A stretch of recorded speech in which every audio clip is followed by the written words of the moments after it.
నేను ఏమంటున్నాను సార్ ఇంకా ఇప్పుడు మీరు ఒక రాజకీయ విశ్లేషకులుగా ఇంకా చంద్రబాబు నాయుడు తెలంగాణకు అన్యాయం చేస్తుండా? అవుట్ ఆఫ్ ద బాక్స్ అడుగుతున్నా. ఇప్పుడు సడన్‌గా ఈ బతకచెర్ల ఇలాంటి లేని తలకాయ నొప్పులు పెడితే, హ్మ్. మొదటి దానికే దిక్కు లేనప్పుడు ఇన్నిటి విషయాల్లో ఎందుకు ఫ్రంట్ ఎండింగ్ ఎళ్తుందన్నదే ప్రశ్న కింద ఉంటది. ఓకే. సో, తెలంగాణకు అన్యాయం చేస్తున్నారా? ఈ విషయం పక్క పెట్టేస్తే బనకచర్ల కాకుండా ఇంకా తెలంగాణ పైన ఆధిపత్యం కోసం చూస్తున్నాడంటారా? ఏముందని ఆధిపత్యం? హ్మ్. ఎవడు మిగిలాడు ఇంక అందులో? హ్మ్. అరవింద్ కుమార్ గౌడ్ తప్ప నాకు ఇంకెవడు పనికొచ్చినోడు కనపట్లేదు అందులో. తెలుగుదేశం పార్టీ క్యాడర్ ఉన్నా దాని కదలిక లేవు కదా సార్. అరవింద్ కుమార్ గౌడ్ అనే పాత యోధుడు తప్ప, మహా అయితే రావుల చంద్రశేఖర్ రెడ్డి గారు మొన్నటిదాకా ఉన్నారు. ఆయన ఉంటే కొంచెం ఏదో ఒక సౌమ్యుడు, మంచి మనిషి అని. ఇప్పుడు ఆయన కూడా లేడు. ఎవరున్నారు సార్ ఆ పార్టీలో? ఎవరు లేరు సార్ మరి పార్టీలో. లేనప్పుడు దేనికి అలవాటు పడిపోతున్నారు? హ్మ్. ఎందుకు మళ్ళీ బీఆర్ఎస్ వాళ్ళు ఊరికే ప్రతిసారి చంద్రబాబు నాయుడిని టార్గెట్ అవును. చేస్తున్నారు? నెక్స్ట్ పక్క రాష్ట్ర ముఖ్యమంత్రి ఆయనే కదా! హ్మ్. ఇప్పుడు కొట్లాడవలసింది ఏముంది? ఇక్కడ ఉన్న తెలంగాణలో గతంలో కాంగ్రెస్‌తోను. జగన్మోహన్ రెడ్డి విషయంలో ఇలా లేరు కదా సార్ వాళ్ళు. అదే చెప్తున్నాను. అప్పుడు సుహృద్భావ వాతావరణం నెలకొంది. హ్మ్. అబ్బాయి బాబాయ్. ఆ తేడా ఉంది కదా! హ్మ్. ఇతను ఒక సామరస్యంగా కాళేశ్వరం ప్రాజెక్ట్‌కి ఆటికి జగన్మోహన్ రెడ్డి ఏమి అడలే కదా! హుహు. అడిగితే ఓట్లు దండుకునే ప్రయత్నమా? చంద్రబాబును పూచిక చూపించి తెలంగాణ సెంటిమెంట్‌ని మళ్ళీ రగిల్చే ఎక్కడ? ప్రయత్నమా? తెలంగాణలో. అంత సెంటిమెంట్ రగిలిచ్చేస్తే మొత్తం తెలంగాణలో గెలిచే ఉందరు కదా! ఈసారి ఇది గ్రేటర్ హైదరాబాద్‌కే మళ్ళొచ్చే పరిమితం. ఎన్నికల్లో. ఇప్పుడు ఎప్పుడైతే మీకు అదే చెప్తున్నాను. తెలంగాణలో బీఆర్ఎస్ పార్టీకి రెండోసారి అడ్వాంటేజ్ ఎలా వచ్చింది? హ్మ్. తెలుగుదేశం పార్టీ పూచిక. కాంగ్రెస్‌తో ర్యాలీ అయినప్పుడు. హ్మ్. ఇప్పుడు ర్యాలీ అవ్వకపోయినా రేవంత్ రెడ్డి గారు అనే నెపాన్ని పెట్టుకొని ఆళ్ళకి పని సులువు అవుతుంది కదా! ఓకే. ఇక్కడ మీరు ఒక విషయం చెప్పాలి సార్. ఆంధ్రప్రదేశ్, ఉమ్మడి ఆంధ్రప్రదేశ్ నుంచి ఇప్పటి వరకు కూడా 4 సార్లు ముఖ్యమంత్రిగా చేసిన ఏకైక వ్యక్తి చంద్రబాబేనా? చంద్రబాబు గారు. అదొక రికార్డ్. కానీ కేసీఆర్ గారికి అరుదైన రికార్డు హాట్రిక్. ఎవరు కూడా 3 సార్లు లైన్‌గా ముఖ్యమంత్రి అవ్వలేదు కదా సార్. తెలుగు రాష్ట్రాల హిస్టరీలో ఉమ్మడి రాష్ట్రం నుంచి. కానీ మూడోసారి హాట్రిక్ మిస్ చేసింది ఘనత, క్రెడిట్ మొత్తం రేవంత్ రెడ్డిదంటారు. ఖచ్చితంగా. హ్మ్. రెడ్డి సామాజిక వర్గ పునరేకీకరణ. హ్మ్. నేనెప్పుడు చెప్తున్నాను. ఏదేమైనప్పటికి కూడా కేసీఆర్‌కి అయితే హ్యాట్రిక్ మిస్ అయింది. ఖచ్చితంగా మిస్ అయింది. ఒకవేళ ఆయనకు హ్యాట్రిక్ కొట్టింటే అదొక హిస్టరీ. హిస్టరీ ఉందను. హ్మ్. కొత్తగా ఏర్పడిన రాష్ట్రాల్లో అంటే హిస్టరీ ఏం లేదు. కొత్తగైనా పాతగైనా కూడా హ్యాట్రికే కదా సార్. హ్యాట్రిక్ ముఖ్యమంత్రిగా ఉండుందురు. కానీ రేవంత్ రెడ్డి కాంగ్రెస్ పార్టీని ఈ స్థాయికి తీసుకురావడంలో మాత్రం ఆయన కృషి వెలకట్లేదు. హ్మ్. కాడు వదిలేసిన పార్టీ ఒక బట్టి విక్రమార్క గారు తప్ప బిగ్గెస్ట్ ఛాలెంజ్ ఏంటంటే సార్. నల్గొండ రెడ్డిని ఎవరిని నమ్మే పరిస్థితి కాంగ్రెస్ అధిష్టానం లేదు. ఉదాహరణకు కోమటిరెడ్డి బ్రదర్స్కి, ఉత్తమ కుమార్ రెడ్డి గారికి క్రెడిబిలిటీస్ లేవు అక్కడ. ఎందుకు సార్ అది? వాళ్ళు నమ్మరు. ముందు రోజు జెండాలు కట్టుకుని తెల్లారితే వేరే పార్టీ మారిపోయే పరిస్థితి దగ్గర నుంచి వేరే పార్టీకి గెంతేసి మళ్ళీ మా తల్లిలాంటి పార్టీ అని కథలు చెప్పుకుని వెనక్కి ఇక్కడ పార్టీ కండువా కప్పుకొని కూడా ఇంటర్నల్‌గా న్యూట్రల్‌గా ఉన్నారు అనే ఆరోపణలు గతంలో వచ్చినాయి. ఉత్తమ్ కుమార్ రెడ్డి గారు ఎప్పుడు బీఆర్ఎస్ పక్కనే ఉన్నారని ఆయన అధ్యక్షత ఏదో వహించిన గతంలో అన్నాళ్ళు. కలిసి సినిమా చూసినారు. ఆ? మహేష్ బాబు సినిమా చూసినారు. కేటీఆర్, ఉత్తమ్ కుమార్ రెడ్డి కలిసి అని చెప్పి. సినిమా ఏంటి? కాంగ్రెస్ పార్టీకి సినిమా చూపించిన గొప్ప ఘనకీర్తి ఉత్తమ్ కుమార్ రెడ్డి గారికి ఉంది. హ్మ్. సో అంచేత ఆ క్రెడిబిలిటీలో సోనియమ్మ ఇలా ఎప్పుడూ కన్సిడర్ చేయలేదు. హ్మ్. అక్కడ రేవంత్ రెడ్డి గారు అనే వ్యక్తి ఒక వైటల్ రోల్ ప్లే చేసి హ్మ్. మహబూబ్నగర్, ఖమ్మం, నల్గొండ, వరంగల్ జిల్లాలో ఉన్న రెడ్డిలందరినీ ఏకతాటి మీద తీసుకురావడానికి ఒక బృహత్తర కృషి చేసాడు అతను. పెద్దలు జానారెడ్డి గారి ఆధ్వర్యంలో ఆయన గైడ్లైన్స్లో వీళ్ళందరినీ కట్టడి చేసి కట్టడంటే నేను ఈసారి మనకు అధికారం అన్న దగ్గర పెద్దలు దామోదర్ రెడ్డి గారు ఇలాంటి వాళ్ళందరూ కూడా మంచి సంధానపరుచుకున్నారు, సమన్వయపరుచుకున్నారు. రైట్. దాని పర్యవసానం దక్షిణ తెలంగాణలో అంత పట్టులేని బీఆర్ఎస్ పార్టీని నిలువరించడానికి అడ్వాంటేజ్ వచ్చింది. రైట్.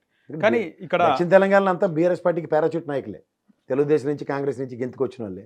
సో అలాంటప్పుడు క్యాడర్ అంతా కాంగ్రెస్ పట్ల ర్యాలీ అవుతున్న క్యాడర్ దిక్కులేక బీఆర్ఎస్కి వెళ్ళింది తప్ప ఇప్పుడు కాంగ్రెస్ మళ్ళీ పునరుత్థానం తెచ్చుకున్నప్పుడు క్యాడర్ మళ్ళీ వాళ్ళకి రావడానికి అడ్వాంటేజ్ ఉంటుంది. రైట్. అంచేది బీఆర్ఎస్కి ఆ వాక్యూమ్ ఎప్పుడైనా సరే దక్షిణ తెలంగాణలో నింపుకోవాల్సిన బాధ్యత వీళ్ళ మీదే ఉంటుంది. మీరు ఒకసారి గమనిస్తే ఇక్కడ కేటీఆర్‌కి హరీష్ రావు ఉండు, కేసీఆర్ ఉండు. కానీ రేవంత్ రెడ్డికి ఎవరు లేరు సపోర్ట్. ఆయన కాంగ్రెస్ పార్టీలోకి వచ్చి 7 అన్నదమ్ములు ఉన్నారు. ఒక అన్నదమ్ముడు ఎవరో చనిపోయాడు. అన్నదమ్ములు ఉన్నప్పటికీ కూడా ఆ. సార్ కాంగ్రెస్ పార్టీలో రాజకీయంగా ఆయన కాంగ్రెస్ పార్టీలోకి వచ్చినప్పుడు ఆయనకు పీసీసీ అధ్యక్ష పదవి ఇవ్వడానికి కూడా చాలా మంది అడ్డుపడ్డారు. పీసీసీ పదవి ఇచ్చినాక కూడా కోమటిరెడ్డి, ఉత్తమ్ కుమార్ రెడ్డి లాంటి వాళ్ళు డబ్బులు ఇచ్చి తెచ్చుకున్నారన్నారు. ఆయన పీసీసీ అధ్యక్షుడు అయిన తర్వాత కూడా పాదయాత్ర చేసేటప్పుడు బట్టి విక్రమార్క కూడా ఆయనకు అపోజిట్ గా పాదయాత్ర చేసినాడు. అపోజిట్గా ఏం కాదు. ఈ రోజు అంటే ఆయనకు వ్యతిరేకంగానే ఆయన కాదు, సపరేట్ గా కాదు, ఆయన కాదు. బాని వినిపించింది కాదు కదా కాదు. సార్.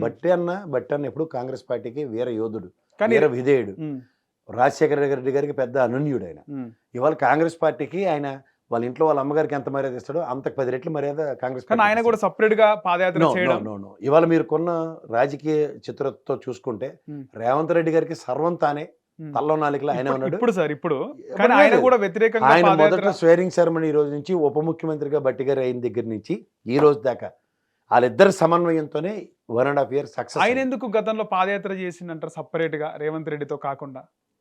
సార్ ఒకటి ఇప్పుడు పాలమూరు రంగారెడ్డి జిల్లాలు, తర్వాత ఆయన సిఎల్పి నాయకుడుగా ఉండు. సిఎల్పి నాయకుడు. నెక్స్ట్ ఏంటంటే కాంగ్రెస్ పునర్వైభవానికి ఒక్కొక్కడు ఒక్కొక్క విధంగా కృషి చేశారు సార్. ఇన్నున్నాయి సార్. ఇన్నున్నప్పటికి కూడా తెలంగాణలో ఎన్నికలు జరిగినప్పుడు ఏదైతే ఆయన శిష్యుడు చంద్రబాబు గురువు అంటారు రేవంత్ రెడ్డికి, ఆయన గురువు అనుకున్నా కూడా ఆయన జైల్లో ఉండు సార్. ఆంధ్రప్రదేశ్లో జైల్లో ఉండు. ఆయనకు కాంగ్రెస్ పార్టీలో ఒక గాడ్ ఫాదర్ లేరు. అయినప్పటికీ కూడా ఆయన పోరాటం కానీ, ఆయన ప్రచారం కానీ, ఆయన గెలిచిన తీరు, ముఖ్యమంత్రి అయిన తీరుని ఏ విధంగా చూస్తారు మీరు? రాజకీయంలో ఎవరైనా ఆస్పిరెంట్స్ ఉంటే, అంటే నేను రాజకీయంగా ఎదగాలి, రాజకీయంగా నా అంతటా నేను నా లెథాలజీని ప్రూవ్ చేసుకోవాలి, ఒక ముఖ్యమంత్రి అన్నది ఎవరికైనా అంబిషన్ ఉంటుంది.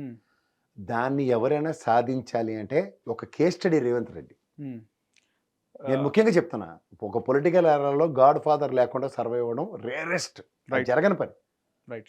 అలాంటిది ఆ రాజకీయ ఆచ్ఛేదన లేకుండా నేను ఇద్దరు వ్యక్తులను చూశాను నాకు ఉన్న రీసెంట్ పాస్ట్లో నేను చూస్తున్న రాజకీయాల్లో. ఒకళ్ళు రేవంత్ రెడ్డి గారు, ఆయనకైతే అసలు ఎవరు నవ్వుతున్న భవిష్యత్తు. అతనిలాగా ఒక జస్ట్ సర్పంచ్ స్థాయి దగ్గర నుంచి, సర్పంచే కదా ఆయన ప్రస్థానం, ఎమ్మెల్సీ, ఎంపీటీసీ, తర్వాత ఎమ్మెల్సీ, తర్వాత ఆయన ఎమ్మెల్యేగా ఎదిగిన విధానం, క్యాబినెట్లో ఏ రోజు కూడా లేకుండా డైరెక్ట్గా ఒక పార్టీ వర్కింగ్ ప్రెసిడెంట్గా ఉంటూ మళ్ళీ ఆ పార్టీకి రాజీనామా చేసి వర్కింగ్ ప్రెసిడెంట్ అండ్ ఇమీడియట్గా పార్టీ అధ్యక్షుడు, ఒక జాతీయ పార్టీకి ఒక స్టేట్కి అవ్వడం, అండ్ స్పాన్ ఆఫ్ నో టైంలో ఆయన అధ్యక్షుడిగా ఉన్న ఉపయోగించి ఓడిపోతూ కూడా ఏమీ కాకుండా ఆయన ముఖ్యమంత్రి స్థానం అధిరోహించడం, అది అసలు ఆయన రాజకీయ చతురతకే చంద్రబాబు నాయుడుగా ఒక పెద్ద పాఠం. అంతే కదా సార్. ఇప్పుడు చంద్రబాబు నాయుడు అనే వ్యక్తి కూడా రెడీగా ఉంది ఆయన ఈ ప్రాస్పెక్ట్లో ఎదగలేడు. ఆయన ఎదిగిన విధానం, ఆయన పార్టీ ఇద్దరిని ఎవరైనా దయించి కంపేర్ చేస్తే మాత్రం రాజకీయ అనుభవాలు నిజంగా గణించాలంటే వీళ్ళని ఆద్యంతం ఏకలవ్య శిష్యుల్లో ఉండవలసింది. హిట్ టీవీ యాప్, ఇందులో short news, live news, entertainment shows, movies, digital magazines తో పాటు మీ జిల్లా వార్తలను కూడా ఫ్రీగా చూడొచ్చు.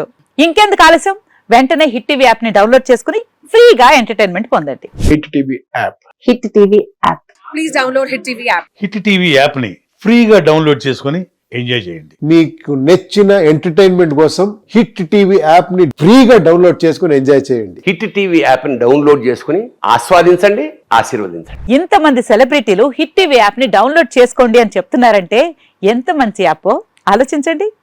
అమెరికా అమెరికా అమెరికా అమెరికాలో చదవాలనుకునే వాళ్ళకి విశ్వసనీయమైన పేరు మన శౌర్య కన్సల్టెన్సీ. UK లో 1 year masters, UK లో 1 year masters, 2 years work permit up to 5 years visa. Contact Saurya Consultancy. Contact 89851 89851.